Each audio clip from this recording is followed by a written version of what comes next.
നേരം ഏതായാലും ഇതുപോലെയുള്ള ഐറ്റംസ് ഒക്കെ ഉണ്ടെങ്കിൽ ഒന്ന് മതി കേട്ടോ വയറ് നിറയാൻ. അപ്പോൾ ആദ്യം തന്നെ ബോൺലെസ് ചിക്കൻ മിക്സഡ് ചെറിയ ജാറിൽ ചേർത്തിട്ട് നന്നായിട്ടൊന്ന് അരച്ചെടുത്തിട്ടുണ്ട്.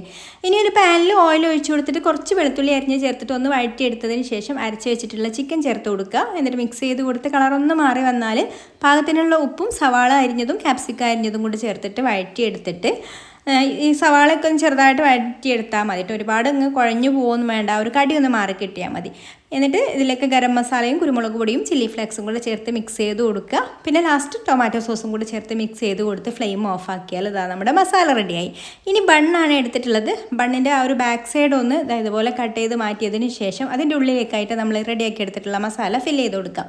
സ്പൂൺ വെച്ചിട്ടൊന്ന് നന്നായിട്ട് പ്രസ് ചെയ്ത് കൊടുത്തിട്ട് ഉള്ളിലേക്കൊക്കെ മസാല നന്നായിട്ട് തന്നെ ഫില്ല് ചെയ്ത് കൊടുക്കുക കേട്ടോ. പ്രസ് ചെയ്ത് കൊടുത്താൽ പെട്ടെന്ന് അതൊന്ന് ഒതുങ്ങി കിട്ടും, നമുക്ക് കുറേ ഫില്ല് ചെയ്ത് കൊടുക്കാനായിട്ട് പറ്റും. പിന്നെ അതിൻ്റെ മുകളിൽ കുറച്ച് മൊസറല്ല ചീസ് ഇട്ട് കൊടുക്കുക. എന്നിട്ട് നമ്മൾ കട്ട് ചെയ്ത് മാറ്റിയ ഒരു പീസ് വെച്ചിട്ട് വെച്ച് കൊടുത്തതിന് ശേഷം 2 കോഴിമുട്ട പൊട്ടിച്ച് വെച്ചിട്ട് അതിലേക്ക് ഉപ്പും മല്ലിയിലയും ചില്ലി ഫ്ലേക്സും കൂടെ ചേർത്തിട്ട് മിക്സ് ചെയ്ത് കൊടുത്തിട്ട് നമ്മളതൊരു പാനിൽ ബട്ടർ ചേർത്ത് ഒന്ന് മെൽറ്റാക്കി എടുത്തിട്ടുണ്ട്. അതിലേക്ക് നമ്മൾ ഈ ഒരു മുട്ടയുടെ മിക്സ് ബണ്ണിൻ്റെ എല്ലാ സൈഡിലും ഒന്ന് ആക്കിയതിന് ശേഷം അതിലേക്ക് വെച്ച് കൊടുത്തിട്ട് തിരിച്ച് മറിച്ചൊക്കെ ഇട്ട് കൊടുത്തിട്ട് സൈഡും ഒക്കെ ഇതുപോലെ ഒന്ന് മൊരിച്ചെടുത്താൽ ഇതാ നമ്മുടെ സംഭവം റെഡിയായി.